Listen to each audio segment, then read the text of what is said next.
Bueno, y vamos entonces a empezar con lo que tenemos para dar en el día de hoy. Hoy vamos a estar trabajando sobre lectura de gráficos, ¿tá? Vamos a partir de la gráfica de una función y a partir de la gráfica de esa función vamos a hacer una lectura de la misma para ir determinando ciertas cosas importantes como son las que yo pasé a puntear, entre otras, aquí. Vamos a tratar de identificar dominios, recorridos, crecimientos y decrecimientos de una función, comportamiento de la función cuando me corro hacia el más y hacia el menos infinito, que eso lo vamos a analizar a través del cálculo de un límite, límites en puntos de interés, o sea, qué sucede con los resultados de un límite cuando me aproximo por los dos lados a un punto conflictivo, y también voy a hablar de la presencia de asíntotas, ¿tá?, dentro de un gráfico. Bien, voy a empezar por recordar algunos conceptos importantes. Nosotros habíamos dicho, ¿se acuerdan que, digamos, uno de los objetivos fundamentales que tiene el curso de este año es conseguir hacer el estudio completo de una función? Y para hacerle el estudio completo a una función que va a terminar en su bosquejo o gráfico, nosotros le íbamos a determinar a la función, yo había punteado 14 cosas, dentro de las cuales la primera, y era sumamente importante, era el estudio de su dominio, ¿tá? Entonces, vamos a empezar recordando algunos conceptos. El dominio de una función venía dado por los valores de la variable independiente, que generalmente era x, pero no es obligación que sea x, para los cuales la función existía, ¿tá? Generalmente el dominio de una función, obviamente que cuando ustedes tienen de dato la fórmula de la función, ya habíamos visto que para estudiar el dominio nos cuestionábamos sobre la presencia de uno o más de los problemas, como eran presencia de denominadores que dependieran de la incógnita, logaritmos y raíces de orden par. Pero ¿qué sucede cuando ustedes no tienen, digamos, la fórmula matemática de la función y solamente disponen de lo que sería su representación gráfica? ¿Cómo detecto o determino yo el dominio de una función cuando el dato que tengo es el gráfico? Bien, vamos a recordar algo que en algún momento igual ya habíamos mencionado. El dominio de una función se lee sobre el eje de las x, ¿está?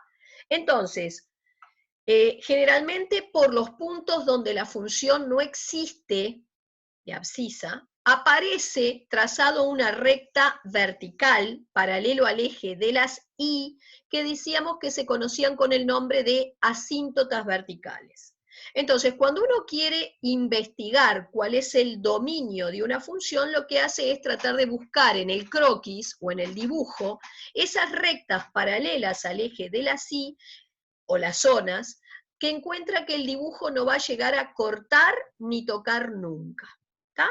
Por ahí tenemos el dominio. El recorrido de la función era el conjunto de las imágenes, es decir, el recorrido se buscaba sobre el eje de las y se buscaba para qué valores de y vos tenías una preimagen asociada. Y lo otro que ha aparecido en ese punteo original que hicimos era el concepto de asíntota. Bueno, las asíntotas van a poder ser de tres tipos. Verticales, que ya hablamos que son rectas paralelas al eje de la y, que el futuro dibujo no va a cortar ni tocar nunca. Las horizontales, que generalmente aparecen cuando hago un análisis de la función en cuanto a su comportamiento, cuando me corro hacia el más o hacia el menos infinito, que aparecen como rectas paralelas al eje de las x, a cual el dibujo tenderá a pegarse cuando me corro hacia las puntas. Y luego también va a poder aparecer la presencia de asíntotas oblicuas. Obviamente también estas asíntotas oblicuas, a ellas va a tender a pegarse el dibujo cuando me corra hacia el más y hacia el menos infinito, si es que existen, y como dice su nombre, son oblicuas, no son ni horizontales ni verticales, sino que tienen un cierto ángulo de inclinación con respecto al horizontal. Bien, pero vayamos entonces directamente a un primer ejercicio en el que se me proporciona el gráfico de una función, es este que está acá. Yo remarqué como con un color lo que realmente es función, ¿sí? Este sería el dibujo de la función, porque después aparecen otras rectas trazadas, como puede ser esta y como puede ser esta, otras líneas auxiliares, que son justamente eso, auxiliares del dibujo. Lo que pasa es que cuando ustedes ven una imagen así, yo no se visualiza mucho el color, bueno, por eso remarqué con un flujo, en este caso estaba, lo que sí corresponde al dibujo de tu función. ¿Y qué te pido que hagas con este dibujo? Quiero que le determines todas estas cosas a esa función. ¿Está? Entonces, empecemos por el número 1, que sería el dominio. Como yo ya les dije, para detectar o determinar cuál es el dominio de esta función, lo que voy a hacer es buscar si existen rectas verticales paralelas al eje de la Y, que ese dibujo no corte ni toque nunca. Fíjense que en este caso, por -4, estaría apareciendo una asíntota vertical, ven que el dibujo tiende a pegarse a esa asíntota, pero no lo llega a cortar ni tocar nunca. En el propio eje de la Y, o sea, aquí, tenemos una situación similar. Observen que acá el gráfico tiende a tomar este valor, pero la punta de flecha me dice que me voy a poder aproximar tanto como quiera, pero no voy a llegar a tomar un valor cuando la X vale 0. ¿Tá? Ven que por este otro lado me venía tendiendo a pegar. Y la otra asíntota vertical que aparece es por 4. Ergo, ustedes tienen 3 puntos de no existencia en este caso. Uno sería el -4, el otro sería el 0 y el otro es el 4.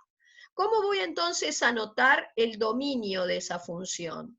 Justamente aquí, dominio de la función es el conjunto de todos los reales excepto -4, 0 y 4. Bien. Lo segundo que me piden en este ejercicio es estudiar el signo de la función. Entonces, ustedes van a tener que recordar lo siguiente. ¿Qué es lo que yo coloco sobre el eje de abscisas cuando estoy estudiando el signo de una función? Bueno, voy a colocar en primer lugar los puntos o las zonas de no existencia que tenga esa función. Luego se van a colocar las raíces, que visualmente vienen dadas por los puntos de corte del gráfico con el eje de las X. Y tercero, vas a colocar el signo, ¿tá? Propiamente dicho. A ver, vamos a entender. Cuando ustedes estudian el signo, colocan sobre un eje de abscisas los puntos de no existencia que habías detectado ya en el dominio. Ven que se coloca el no existe arriba, clarito. Y luego adiciono las raíces que habíamos visto en el dibujo, que teníamos una en -8, otra en -3 y una en 2. Son puntos de corte del gráfico con el eje de las X. -8 es raíz, por eso se pone un 0 arriba, el -3 es raíz y el 2 es raíz.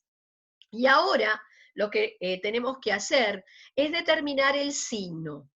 ¿Cómo hago para determinar el signo en cada región? Bueno, por ejemplo, supongamos que quiero el signo del -infinito al -8. Lo que vas a hacer es fijarte si en esa zona tu dibujo está por arriba o por debajo del eje.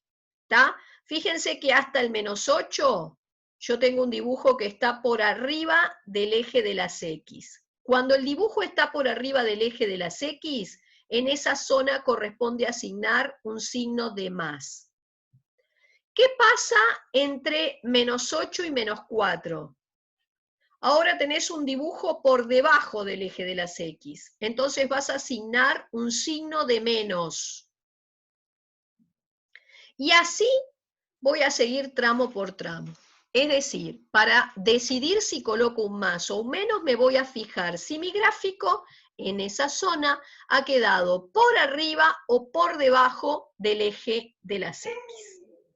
Bien, lo tercero que me piden determinar es la variación, también llamada crecimiento o decrecimiento. Fíjense que no tienen punto 4, porque en realidad yo reemplacé este punto 3 por otros dos que había, un 3 y un 4, que todavía no tenemos las herramientas matemáticas como para hablar de ellos, tienen que ver con la derivada que vamos a aprender más adelante. Por eso en este numeral 3, no hay 4, coloqué simplemente el estudio de la variación, o crecimiento, decrecimiento, como quieran llamarle. ¿Qué es lo que va sobre un eje de abscisas cuando estoy estudiando el crecimiento? Bien, lo primero que vas a colocar son los puntos de no existencia. Ergo, vas a colocar el -4, el 0 y el 4. ¿Tá? Sobre un eje de abscisas, marco esos puntos de no existencia. Luego, también vas a agregar aquellos puntos que marcan un cambio en el comportamiento en cuanto al crecimiento o decrecimiento de la función. Entonces, por ejemplo, corresponderá agregar el -2, porque si yo me fijo en el dibujo, antes del -2, vos venías decreciendo, y después del -2 empezaste a crecer. Por lo tanto, el -2 tiene que ir porque marcó un cambio en el comportamiento de la función. Y también tiene que ir el 6, porque a la izquierda de ese 6 vos venías creciendo para luego empezar a decrecer. Entonces, además de los puntos de no existencia, debo adicionar en este caso el -2 y el 6. ¿Está? Pequeño detalle más para recordar. Cuando yo voy a leer mi gráfico, generalmente los gráficos se leen o barren moviéndonos de izquierda a derecha. Y tengo que respetar este sentido para hacer la lectura del comportamiento de la función. Entonces yo voy a venir acá, ya les dije que ustedes colocaban entonces sobre el eje de abscisas los puntos de no existencia, y aquellos puntos que marcaron un cambio en el comportamiento. Y ahora voy a decidir si en tal o cual zona venís decreciendo o creciendo, que es un poco la lectura que me van a dar estas flechas. Entonces, por ejemplo, yo vengo acá y moviéndonos de izquierda a derecha, fíjense que moviéndonos en este sentido, tu función decrece hasta el -4. Eso lo reflejo mediante esta flechita que muestra un decrecimiento, pero que además por la inclinación que tiene, me muestra cuál fue el sentido de la lectura. Esta flecha va de izquierda a derecha, de izquierda a derecha. Así que el sentido de la lectura fue así. ¿Está? Bien, por ejemplo, en el intervalo -4, -4, -2. -4, -2, de izquierda a derecha. En este sentido, la función viene decreciendo, para luego del -2 al 0, crecer. Y eso lo vas viendo acá, decrezco para luego crecer. Y así voy haciendo la lectura en cada uno de los tramos. Llorel, ¿cuál era la pregunta? Profe, ¿cambia algo si se lee de derecha a izquierda? Sí. Simplemente cambiaría el orden de los números, ¿no? No, cambia un poco, no el orden, no el orden va a ser el mismo, porque vos vas a colocar los números de acuerdo a, digamos, los Claro, el números sentido de la flecha, negativos perdón. están más a la izquierda, yo puedo leer en los dos sentidos. Convencionalmente se ha establecido que la lectura de las gráficas se hace de izquierda a derecha. Lo que te va a cambiar si yo leo al revés es la inclinación que le voy dando a las rectas estas, a las flechas. Porque si yo voy leyendo así, me muevo en este sentido, fíjate que moviéndonos en este sentido, primero crece hasta el 6, y entonces yo tendría que haber puesto al revés la flecha. ¿Entendieron? Así que sí importa respetar el sentido de la lectura, porque en este caso del crecimiento o decrecimiento, las flechas se ven alteradas. ¿Está? Así que respeten eso. La lectura de cualquier gráfico convencionalmente se hace moviéndonos de izquierda a derecha. ¿Tá? Entonces, estas flechas que yo dibujo respetan esa inclinación de la lectura. Van de izquierda a derecha. La punta de la flecha la tenés siempre hacia tu lado derecho. ¿Tá? El inicio de la flecha es en tu lado izquierdo el fin de la flecha siempre lo voy a tener mostrando un decrecimiento o un crecimiento a la derecha de la flecha. ¿Entendieron? Así que es importante respetar el sentido de la lectura. Sí, sí. Siempre de izquierda a derecha. Bien. Ahora, obviamente el punto 4 dijimos que no estaba, voy directo al punto 5, y en el punto 5 me piden coordenadas de extremos relativos y puntos de inflexión. P, I va a ser la manera que vamos a tener de abreviar puntos de inflexión. Bien, pero empecemos entonces por ver a qué le voy a llamar extremo relativo. Los extremos relativos pueden ser de dos tipos: máximo relativo o mínimo relativo. En otro momento ya habíamos hablado de esto cuando hablé de la diferencia entre extremos relativos y extremos absolutos, y lo habíamos visto en detalle. Pero vamos a refrescar un poco la memoria aquí. Un máximo relativo aparece como cima de montaña, mientras que un mínimo relativo aparece como valle de montaña.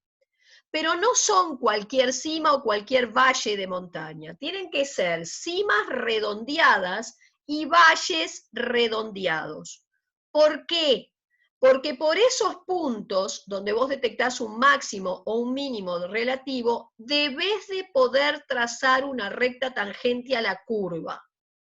Ese concepto de poder trazar una recta tangente a la curva por esos puntos, después va a estar vinculado con una herramienta matemática nueva que vamos a ver, que es la derivada primera. ¿Está?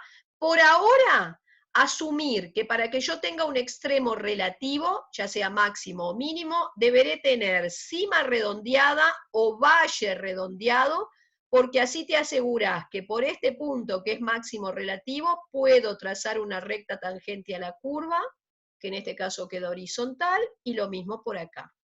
Si ustedes tuvieran terminación en punta, fíjense que esto no es un mínimo relativo, porque por este punto en punta, valga la redundancia, no puedo trazar una recta tangente a la curva. ¿Cómo la trazo? No lo sé. Entonces, si no puedo trazar recta tangente a la curva por ese punto no es relativo. ¿Está? Y eso que quede bien claro. Acá está bien dada la idea. Y entonces yo me voy a ir a mi gráfico y voy a tratar de chequear si tengo algún extremo relativo. Y acá tengo un valle de montaña redondeado. Acá hay un mínimo relativo, cuyas coordenadas son -2, -2. Recuerden que siempre se da la abscisa primero del punto y luego su ordenada. Y luego, por aquí, hay otro extremo relativo, este es un máximo relativo, tengo abscisa 6 y ordenada -7. Eso lo puse acá. Bien. Me acabo de dar cuenta que me faltó lo del punto de inflexión. Me adelanto igual a decirles qué es lo que pasaba. Cuando ustedes tienen un punto de inflexión, ¿tá? No aparece aquí, pero les va a quedar grabado. El punto de inflexión es un punto del gráfico en el cual la función cambia de comportamiento, pero no en cuanto a si crece o decrece, sino en cuanto a la concavidad, a la curvatura del gráfico. ¿Tá? O sea que un punto de inflexión es un punto del gráfico en donde la función está teniendo un cambio de curvatura. ¿Qué significa eso? Les voy a mostrar en este gráfico, aparecen dos puntos de inflexión. Acá tienen un punto de inflexión. ¿Por qué? Porque a la izquierda de ese punto, tu curvatura es sonriente. Estoy contento. Luego de este punto, la curvatura me indicaría tristeza. Estoy triste. Repito, contento, concavidad positiva, triste, concavidad negativa. Como en este punto hubo un cambio de concavidad, se dice, o de curvatura, acá hay un punto de inflexión. ¿Y cuáles son las coordenadas de este punto de inflexión? -1, -1. Acá hay otro punto de inflexión, porque fíjate que a la izquierda, si yo completo esta curvatura, estaba contento. Y a la derecha de ese punto, si yo completo la curvatura, que sería así, estaba triste. Como en este punto se había dado un cambio en la curvatura o en la concavidad de la función, entonces este es otro punto de inflexión, cuyas coordenadas son 3 menos 2. Bien, sigo. Ahora te piden límite de la función cuando x se corre hacia el más infinito y luego cuando me corro hacia el menos. Vamos a verlo primero en el gráfico. Si la x se va hacia el más infinito, o sea, si yo me corro hacia acá, el correspondiente f de x, cuanto más allá voy, tiende a irse hacia el menos infinito. Por eso voy a marcar que cuando la x se corre a la derecha, cuanto más a la derecha me voy, mi correspondiente f de x se va hacia el menos infinito. ¿Y qué pasa cuando me corro hacia la izquierda? Es decir, cuando la x tiende hacia el menos infinito. Si la x se corre hacia el menos infinito, cuanto más a la izquierda voy, tu función tiende a irse hacia el más infinito. Y eso lo colocaste acá. Acá. ¿Está? Bien. Ahora, en el punto 8 te piden calcular el límite de la función cuando x tiende a menos 4. Menos 4 era uno de los puntos conflictivos que no pertenecía al dominio. Pero no me aclara por qué lado me estoy arrimando al menos 4. Entonces voy a recordar un teorema que dice, que es el que está en color, que para que exista el límite finito de una función para una cierta tendencia, sus dos límites laterales debían existir, ser iguales y finitos. Basado en eso, para poder responder cuánto da este límite, yo voy a abrir una llave y voy a calcular los dos límites laterales. Fíjense que si yo me arrimo al menos 4 por derecha, voy hacia el menos 4 por derecha, voy hacia el menos 4, el correspondiente f de x se va para el más infinito. Y si yo me arrimo al menos 4 por izquierda, voy hacia el menos 4 por izquierda, el correspondiente f de x se va hacia el menos infinito. Y eso es lo que yo anoté acá. Obviamente los dos límites laterales dan diferentes, pero además de todo, me dieron infinito, tenían que ser finitos. Por eso, la conclusión que saco... Profe, Juan Olivera tenía una duda. Voy, No. voy. Por eso no Gracias, ya se resolvió. ¿Sí? Gracias, Bien. vale. Muchas gracias. Por eso no existe el límite finito de la función, porque los dos límites laterales me dieron distintos. Lo mismo cuando en el numeral 9 me pedís el límite de la función cuando x tiende a 0 y no me aclaraste por qué lado lo querías, abro una llave, calculo los dos límites laterales y en función de lo que me den voy a decidir. Entonces, fíjense, voy al gráfico, que si yo me arrimo al 0 por derecha, voy hacia el 0 por derecha, en la medida que yo me arrimo cada vez más al 0, el correspondiente f de x se me va para el más infinito. En cambio, si me arrimo al 0 por izquierda, voy hacia el 0 por la izquierda, el correspondiente f de x tiende a tomar este valor 0 por debajo del piso, de la horizontal. Por eso, cuando puse el resultado, me quedó acá, 0 por derecha más infinito, 0 por izquierda, 0 menos. Entonces, observen cómo los límites laterales nos estaban dando distintos, obviamente no va a existir el límite finito. Y cuando calculo en el numeral 10, ¿qué pasa cuando x tiende a 4 y otra vez no me decís por dónde me arrimo y tengo que abrir el análisis por los dos lados? Observen que en este caso, si te arrimas al 4 por derecha, el f de x se nos va para el menos infinito, 4 por izquierda se me va para el menos infinito también. Ahora, atiendan qué pasa acá. Si bien los dos límites laterales dan iguales, no son finitos. Entonces la conclusión es que no existe el límite finito. aunque estos dieron los dos menos infinito, recuerden que yo no sé cuán menos infinito es cada uno de ellos, por eso no los puedo comparar. ¿Está claro? Bien, en el numeral 11 me piden calcular este límite. Límite de f de x sobre x, cuando x tiende a más infinito. Bien. Acá vamos a tener que empezar a utilizar algunos conceptos. Una asíntota oblicua era una recta, obviamente, que no es ni horizontal ni vertical, que abre un cierto ángulo de inclinación con respecto a la horizontal. Yo acá estoy estudiando qué le sucede a la función cuando me corro hacia el más infinito. Y cuando yo me corro hacia el más infinito, cuando voy de acá para acá, aparece esta asíntota oblicua en el dibujo, a la cual, cuanto más hacia el más infinito estoy, tu dibujo tiende a pegarse, pero no lo llega a cortar ni tocar nunca. Eso es una asíntota oblicua. Ahora, la ecuación general de esa asíntota oblicua, como cualquier recta, era, y lo enseñaron en el liceo, y igual m por x más n. Cuando yo escribo la ecuación de una recta de esta forma, se dice que estoy escribiendo la ecuación de la recta en su forma explícita. En esta notación de la ecuación de la recta, m, el número que multiplica la variable independiente, recibía el nombre de coeficiente angular o pendiente, y n, el nombre de término independiente. ¿Está? O sea, el m, coeficiente angular o pendiente, n, término independiente. Ahora, el m y el n de una recta se pueden determinar a través de límites. Lo vamos a ver más después en detalle y lo vamos a justificar.